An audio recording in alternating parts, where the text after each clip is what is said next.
नमस्कार दोस्तों, कहानियों के इस खास कार्यक्रम में आज हम मुलाकात करेंगे उदयपुर के रहने वाले एक प्रमुख उद्यमी मनोहर गुरानी से और जानेंगे इनकी सफलता की कहानी के बारे में। दोस्तों, आपको बता दें कि उदयपुर में एक आर्ट गैलरी के ऑनर हैं। जी हाँ, ये Alibaba art and craft showroom के ऑनर हैं।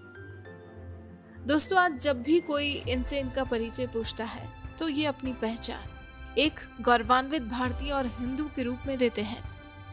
इन्हें एक भारतीय होने पर बड़ा फक्र है। दोस्तों, अगर बात करें इनके करियर के प्रारंभिक दौर की तो आपको बता दें ये मात्र 15 साल की उम्र में ही अपने पिता के व्यवसाय में शामिल हो गए थे। ये भाई बहनों, माता पिता और पत्नी सहित भरे पूरे परिवार के साथ रहते थे। परिवार को किसी भी तरह की आर्थिक परेशानियों से जूझना ना पड़े, इसलिए इन्होंने आय का एक नया स्रोत ढूंढा। वैसे आपको बता दें ये एक रचनात्मक व्यक्ति हैं और इन्हें हमेशा से ही मेवाड़ और राजस्थान की प्राचीन काल के पारंपरिक चित्र बेहद पसंद थे। जी हाँ, पुरानी पेंटिंग्स ने न केवल इन्हें आकर्षित किया बल्कि इनकी रुचि इसमें इस कदर बढ़ने लगी कि इन्होंने इसी क्षेत्र में आगे बढ़ने का मन बनाया और फिर अपने परिवार की मदद से एक शोरूम खोला और पेंटिंग का बिजनेस शुरू किया और फिर कभी पीछे मुड़कर नहीं देखा। दोस्तों, जब इनकी पेंटिंग्स धीरे धीरे बिकने लगी तो इनका आत्मविश्वास भी बढ़ा और इन्हें आगे बढ़ने की प्रेरणा मिली। देखते ही देखते ये अपने व्यवसाय में सुधार और विस्तार करते गए। अपने मार्गदर्शन में इन्होंने करीब 200 कलाकारों को भी आगे बढ़ाया, उन्हें इस कला से जुड़ी बारीकियां समझाई। यही नहीं, अपने बैनर तले उनकी कृतियों को प्रदर्शित किया और उन्हें बेचा भी। देश के कई बड़े बड़े राजनेताओं से लेकर कई बड़े उद्योगपतियों और यहाँ तक कि फ्रांस के विदेशी कला प्रेमियों जैसी कई बड़ी हस्तियों ने इनकी कलाकृतियां खरीदी और उन्हें खूब सराहा। दोस्तों, अपने व्यवसाय के प्रति ये हमेशा से ही ईमानदार रहे हैं। जी हाँ, अपने काम के माध्यम से ग्राहकों की संतुष्टि ही इनका अंतिम लक्ष्य रहा है और अपने इसी लक्ष्य के साथ आगे बढ़ते हुए इन्होंने आज अपने व्यवसाय को एक सफल मुकाम तक पहुंचाया है। दोस्तों, इनकी सफलता की इस कहानी के बारे में अब और अधिक विस्तार से जानने के लिए आइए सीधा मुलाकात करते हैं इनसे और सुनते हैं पूरी कहानी सिर्फ और सिर्फ इनकी अपनी जुबानी।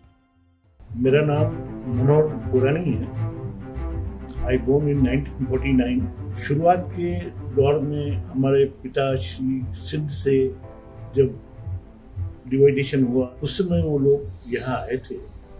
मेरा जन्म भारत में ही हुआ है और मैं कोई अगर मेरी जाति पूछता है तो मैं सबसे पहले ये कहता हूँ मैं भारतीय हूँ और हिंदू हूँ।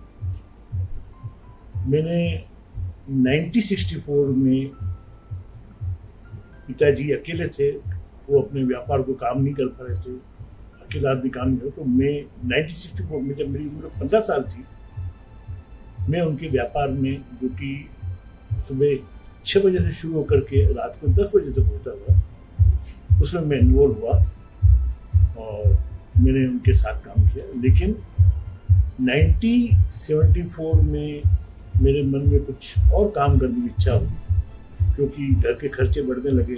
मेरा विवाह हो चुका था, मेरे बच्चे हो गए, मेरे 4 भाई थे, 3 भाई थे, 2 बहनें थी, परिवार बड़ा हो गया।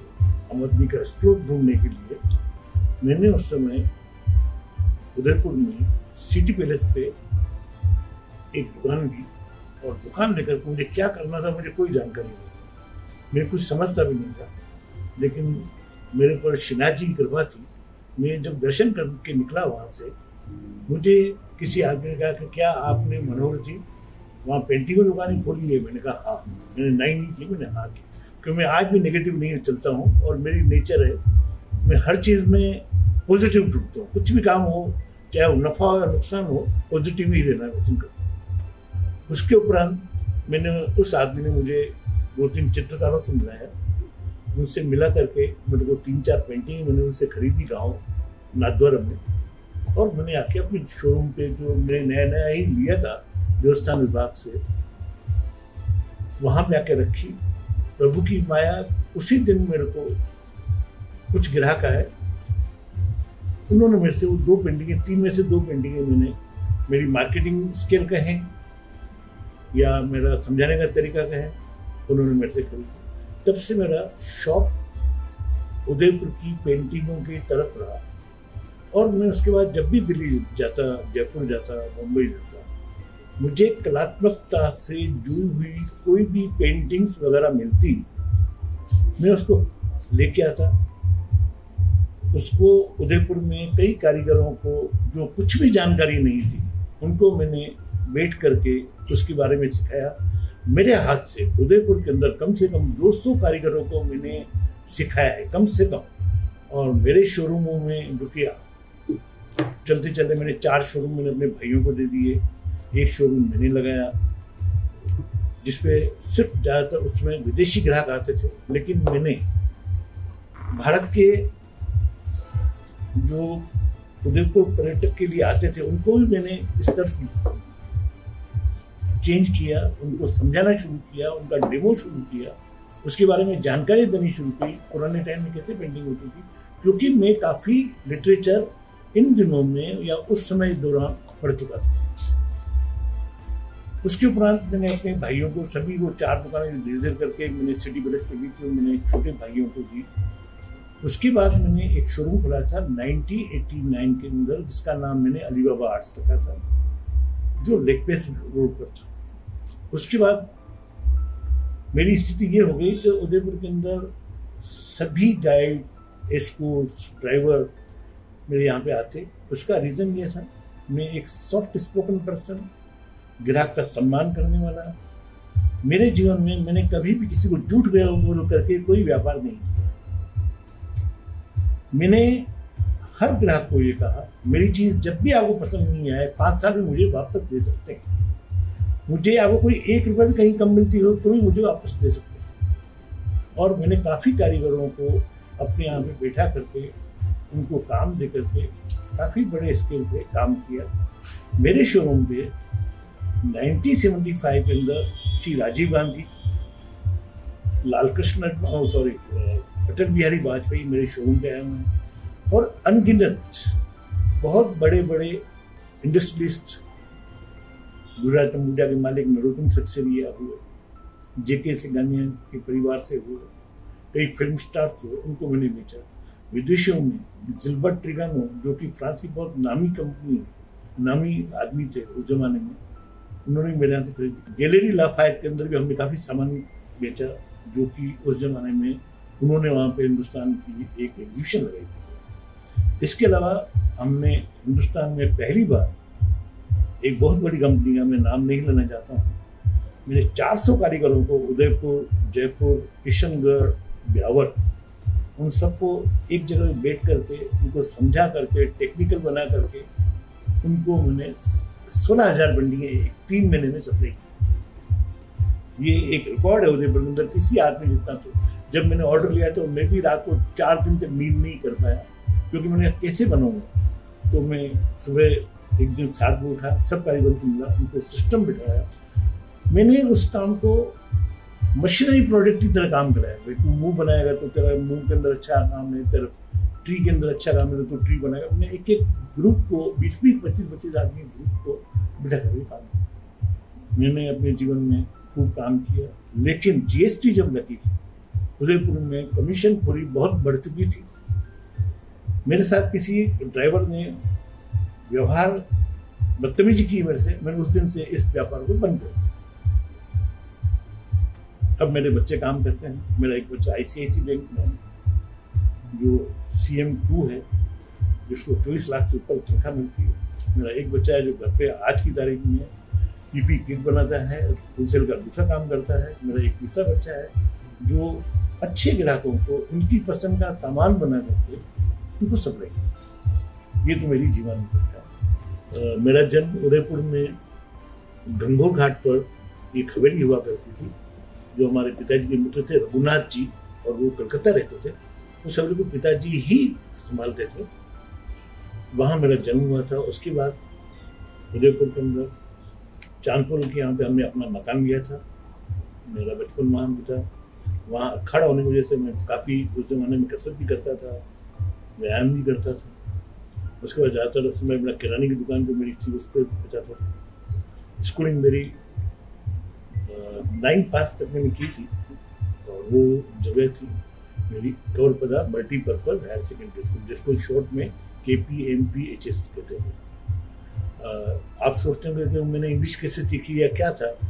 प्रथम बार मेरी शोरूम पे जब एक ग्राहक आया था, उसको मैंने एक साड़ी बेची जिसकी कीमत 40 रुपये थी। मैं 40 रुपये बोल नहीं पा रहा था, तो जब मैं नहीं बोल पा रहा था तो मैंने एक दूसरे दुकानदार को बुलाया। उसने उस साड़ी को कितने की है, मैंने उसको 40 रुपये बताया। उसने विदेशी ग्राहक को 80 रुपये दे दी। मेरा दिल बहुत दुखा, लेकिन मैं कुछ कर नहीं पाया।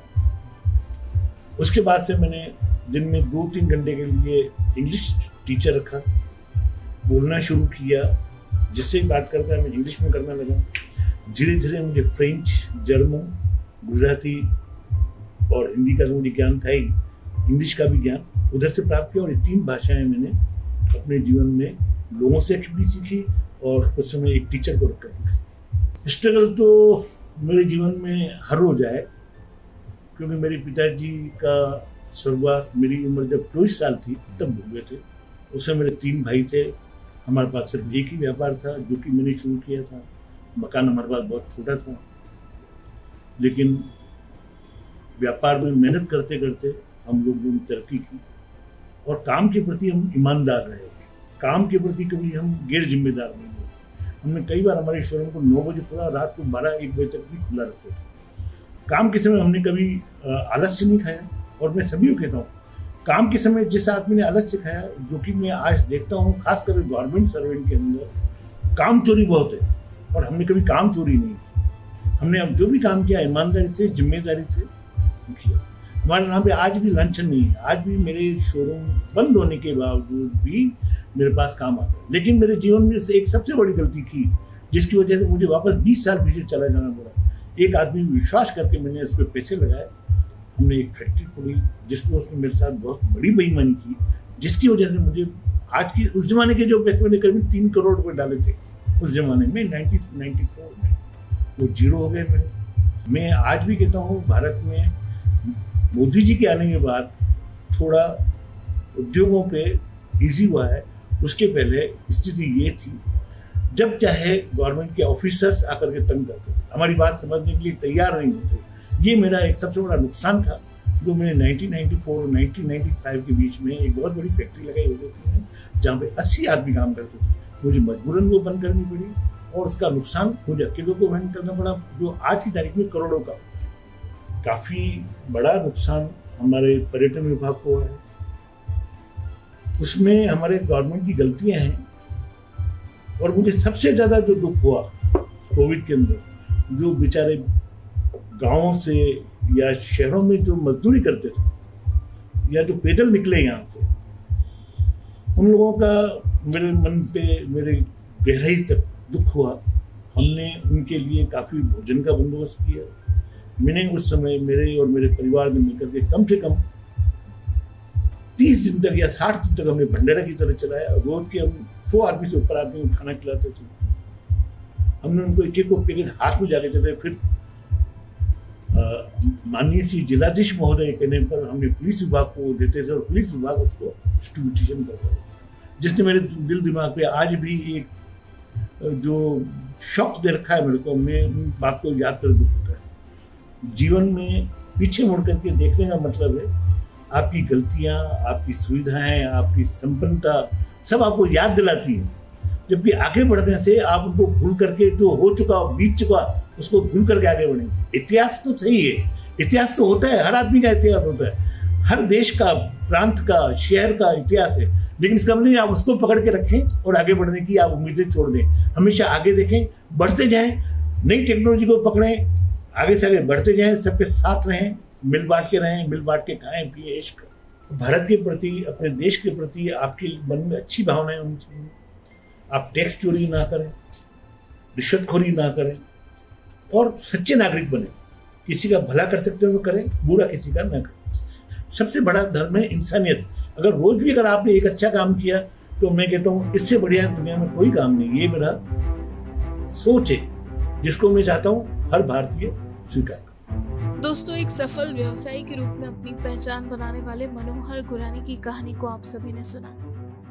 ऐसी ही प्रेरक कहानियां रोजाना सुनने के लिए हमारा चैनल सब्सक्राइब करें और बेल आइकन जरूर दबाएं। और अगर आज की ये कहानी आपको पसंद आई है तो इसे लाइक, कमेंट और शेयर करना ना भूलें।